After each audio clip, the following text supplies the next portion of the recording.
Hey everyone, in this video we will see how to use Sweatcoin app for beginners. Full walkthrough, 4 steps and reward. Step 1. Download the app.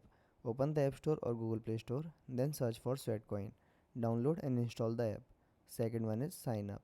Open the app, tap sign up, then create your account using your email, Google, Apple or phone number. Then third one is allow permissions. Allow activity, fitness permission, allow location if asked. Then let the app run in the background. Fourth one is start walking. Keep your phone with you, walk as your normal do, then app will count your step automatically.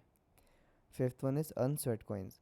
Your verified steps are converted into sweat coins. Open the app to check your balance. Then claim daily rewards. Open the daily reward section, then tap claim. Collect your free daily reward. Seventh is join walking challenges. Open the challenges tab, then join a challenge. Complete the step goal to earn extra reward. Then redeem reward. Open the marketplace, choose a reward you like, and use the sweat coin to redeem it. Then invite friends. Open the invite friends section, then share your referral link. Earn bonus reward when friend joins. Then the last one is keep walking. Walk every day. Check your app regularly. Then each earn more sweat coins and unlock more reward. Thanks for watching.